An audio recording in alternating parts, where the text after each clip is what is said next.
یا علی مدد. بسم اللہ الرحمن الرحیم. سورہ شمس، اس کی پہلی آیت ہے: سورج اور اس کی دھوپ کی قسم. سورج اور اس کی دھوپ کی قسم. تو ہم ظاہر میں دیکھتے ہیں سورج اور اس کی شعاعیں آتی ہیں، تو خدا جو ہے وہ سورج کی اور اس کی جو شعاعیں دھوپ کی صورت میں آتی ہیں ہم تک، اس کی قسم کھاتا ہے.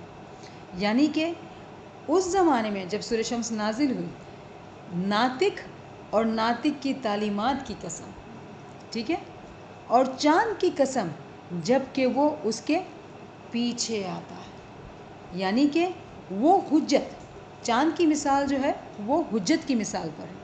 سورج کی مثال ہم امام سے بھی لے سکتے ہیں، ٹھیک ہے نا، تو امام کے فرامین، ٹھیک ہے، اور حجت جو ہے وہ چاند کی مثال پہ ہے. اور چاند کی قسم جب کہ وہ اس کے پیچھے آتا ہے، یعنی کہ امام کے پیچھے یا ناطق کے پیچھے اس کا حجت اس کے پیچھے آتا ہے. کیا کرنے کے لیے؟ ہمیں تنزیل کی تعویل سمجھانے کے لیے، ٹھیک ہے نا. اور دن کی قسم جب کہ نمایاں کر دیتا ہے. کیا نمایاں کر دیتا ہے؟ سورج کی روشنی کو ظاہر کر دیتا ہے. ٹھیک ہے نا. تو دن میں کیا ہوتا ہے کہ کوئی بھی چیز جو چھپی ہوئی ہوتی ہے وہ ظاہر ہو جاتی سامنے آ جاتی ہے، ٹھیک ہے نا. تو وہ کیا چھپا ہوا ہوتا ہے؟ جب تنزیل آتی ہے تو تنزیل میں جو زبان ہوتی ہے وہ بڑی سمبولک زبان ہوتی ہے، اس میں تعویلات چھپی ہوئی ہوتی ہیں. لیکن جب اساس آتے ہیں، یعنی کہ دن آتا ہے، تو کیا ہوتا ہے؟ اساس جو ہمیں اس کی تعویلات بتاتے ہیں، تو ہم تنزیل کو سمجھ پاتے ہیں. اس کی ایک میننگ یہ بھی ہوگی، جب عقل سمجھ آ جاتی ہے تو اندھیرا جٹ جاتا ہے، روشنی ہو جاتی ہے. سبحان اللہ، سبحان اللہ، سبحان اللہ، ٹھیک ہے نا. تو یہاں پہ یہ بات ہو رہی ہے کہ ناطق اور اس کی دھوپ کی قسم، یعنی کہ ناطق اور اس کی تنزیلات کی قسم، اور حجت کی قسم یعنی کہ چاند کی قسم جب کہ وہ اس کے پیچھے آتا ہے. ہمیشہ حجت جو ہے وہ اپنے بڑے حدود کے پیچھے آتا ہے، ناطق کے پیچھے حجت آتا ہے، امام کے پیچھے اس کا پیر آتا ہے.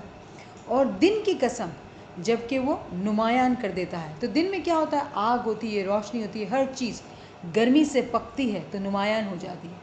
تو یہاں پہ کچھ اور باتیں بھی ہو رہی ہیں کہ جب دن میں گرمی ہوتی ہے، جب نور کی آگ بڑھتی ہے، نور کو پکایا جاتا ہے، تب چیزیں کھل جاتی ہیں، سمجھ آ جاتی ہیں. تو اساس کی تعویلات ہمیں جو ہے حجابات کو، پردوں کو ہٹا کر ہمیں اس نور کی سمجھ دے دیتے ہیں. اور رات کی قسم جب کہ وہ ڈھانک لیتی ہے. رات یعنی کہ پیر کی مثال پر جب چاند ہوتا ہے، رات کو اندھیرا ہوتا ہے، تو اس وقت کیا ہوتا ہے؟ تعویل ڈھکی ہوئی ہوتی ہے، تعویل کو چھپا لیا جاتا ہے. تو شریعت میں ایسا وقت بھی ہوتا ہے، جیسے ہم نے بات کی تھی کہ شریعت اٹسیلف مثال ہے اس رات کی جب کہ تمام حقیقت جو ہے وہ چھپی ہوئی ہوتی ہے، وہ ہمیں نہیں ملتی ہے، کیونکہ وہ وقت ایسا ہے کہ وہ رات ہی کا وقت ہونا چاہیے. اس وقت لوگوں کے لیے صرف شریعت ہے یا تنزیل ہے، راز کی باتیں نہیں ہیں. پھر آسمان اور اس ذات کی قسم جس نے اسے قائم کیا. تو آسمان کی ہم نے کیا بات کی تھی؟ اوپر کے درجے، ٹھیک ہے. تو اگر پیر کی ہم مقابلے میں ہم جب آسمان کی بات کرتے ہیں تو پیر نیچے کا درجہ ہے، اور اس کے آگے کیا آتا ہے؟ امام. تو آسمان کی قسم اور اس کی ذات کی قسم جس نے اسے قائم کیا ہے. کس کو قائم کیا ہے؟ پیر کو قائم کیا ہے. کس طرح سے؟ رات کے وقت پیر کی مثال کی ہوتا ہے کہ چاند جو ہے وہ رات کو نکلتا ہے. کیوں رات کو نکلتا ہے؟ کیونکہ رات میں چیزیں چھپی ہوئی ڈھکی ہوئی ہوتی ہیں، لوگوں کو پتہ نہیں چلتی ہے، ٹھیک ہے نا. اور زمین کی اور اس ذات کی قسم جس نے اسے بچھایا. اور زمین یعنی کہ مومن کی قسم، اور زمین کی اور اس ذات کی قسم جس نے اسے بچھایا. تو مومن ہوا اور مومن کا خدا ہوا کہ جس نے مومن کو بچھایا. یعنی کہ بچھایا مطلب کیا؟ کہ اس کو یہ سمجھ دی کہ تو نیچے کا درجہ ہے، تجھے آسمان سے تعلیم لینی ہے. اس کو بچھایا یعنی کہ اس کو یہ احساس دلایا کہ تو نیچے کا درجہ ہے، تو مومن ہے، تجھے آگے بڑھنا ہے، ٹھیک ہے. اور نفس انسانی کی اور اس ذات کی قسم جس نے اسے ہموار کیا. نفس انسانی، ریممبر میری نفس اگر نفس امارہ ہے تو وہ نیچے لے جاتی ہے، مجھے وہ احساس بھی نہیں لینے دیتی ہے کہ میں زمین ہوں اور مجھے تعلیم لینی ہے تاکہ میرے اندر اچھے اچھے پھل کھلیں، یا میں آسمان میں اپنے آپ کو فنا کروں تو میں کسی اور کا آسمان بن جاؤں. یہ سمجھ بھی نہیں آتی ہے، ٹھیک ہے نا. تو نفس انسانی کی قسم اور ذات کی قسم جس نے اسے ہموار کیا یعنی کہ مدد کی کہ اس نفس کو ٹرانسفارم کر کے اعلیٰ نفس میں تبدیل کیا، یعنی نفس امارہ نفس لوامہ بن گئی، نفس لوامہ نفس مطمئنہ میں تبدیل ہو گئی۔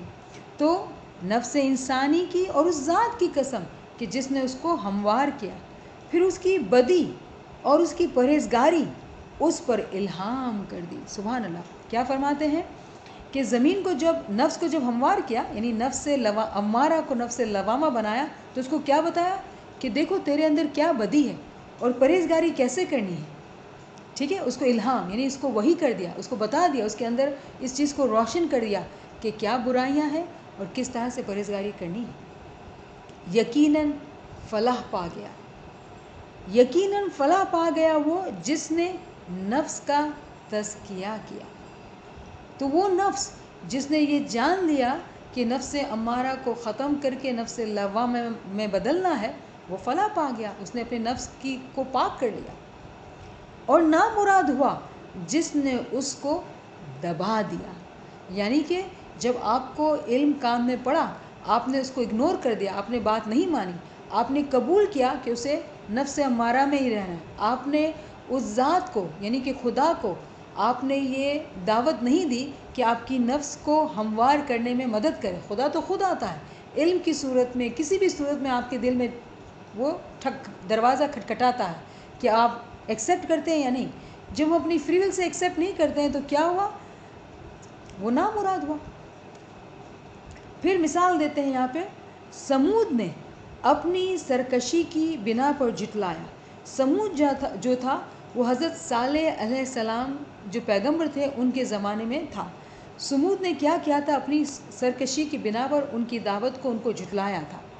جب اس قوم کا سب سے زیادہ شکی آدمی بپھر کر اٹھا تو اللہ کے رسول نے ان لوگوں سے کہا، خبردار، اللہ کی اونٹنی کو اور اس کے پانی پینے میں روک نہ کرنا۔ مگر انہوں نے اس بات کو جھوٹا قرار دیا اور اونٹنی کو مار ڈالا۔ ٹھیک ہے، تو حضرت صالح علیہ السلام کے زمانے میں یہ بات کی جاتی ہے کہ اس زمانے میں ایک پانی تھا، پانی کا کچھ بھی ڈرنکنگ سورس تھا، اور وہاں پہ حضرت صالح علیہ السلام کی کچھ اونٹنیاں تھیں جو وہ پانی پینا کے لیے جاتی تھیں۔ تو چونکہ وہ پیغمبر کی اونٹنیاں تھیں تو وہ لوگ اس کو پانی نہیں پینے دے رہے تھے، اس سے انکار کر رہے تھے۔ تو اونٹنی کی جو مثال ہے وہ یہاں پر حدود دین کی مثال ہے، اوپر کے درجات کی مثال ہے۔ وہ کیا کرتے تھے؟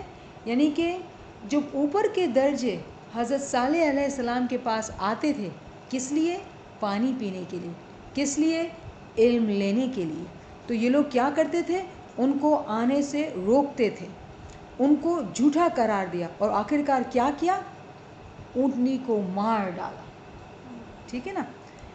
تو کیا کیا؟ حدود دین جو اوپر کے درجات تھے، جو سمود سے جو حضرت صالح علیہ اونٹنی جو کہ اوپر کے درجات تھے، حدود دین تھے، حضرت صالح علیہ السلام کے پاس علم لینے کے لیے آتے تھے، انہوں نے سمود نے اور اس کی قوم نے ظلم کیا، ان کو روکا، نہ صرف روکا بلکہ ان کو مار ڈالا۔ آخرکار ان کے گناہ کی پاداش میں ان کے رب نے ان پر ایسی آفت توڑی کہ ایک ساتھ سب کو پیوند خاک کر دیا، اور اسے کسی برے نتیجے کا کوئی خوف نہیں۔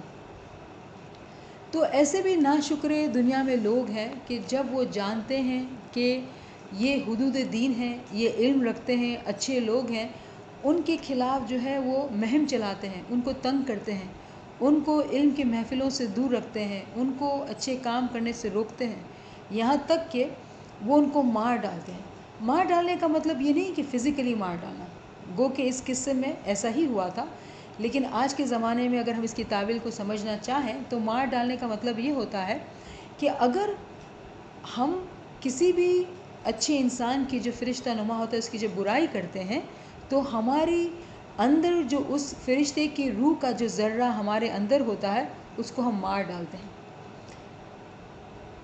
تو اس کے نتیجے میں کیا ہوتا ہے کہ ان کی صحبت سے، ان کی دوستی سے جو ہم کو فائدہ ملنا چاہیے وہ نہیں ملتا ہے، کیونکہ ہم نے ان کو جج کیا، ان کے خلاف بات کی، ان کے خلاف اپنے دماغ میں ایسے برے تصورات بٹھا دیے کہ اب ان سے ہمیں کوئی بھی فائدہ نہیں پہنچے گا، ٹھیک ہے نا. تو ان کو ہم نے اپنے دل کے اندر مار ڈالا.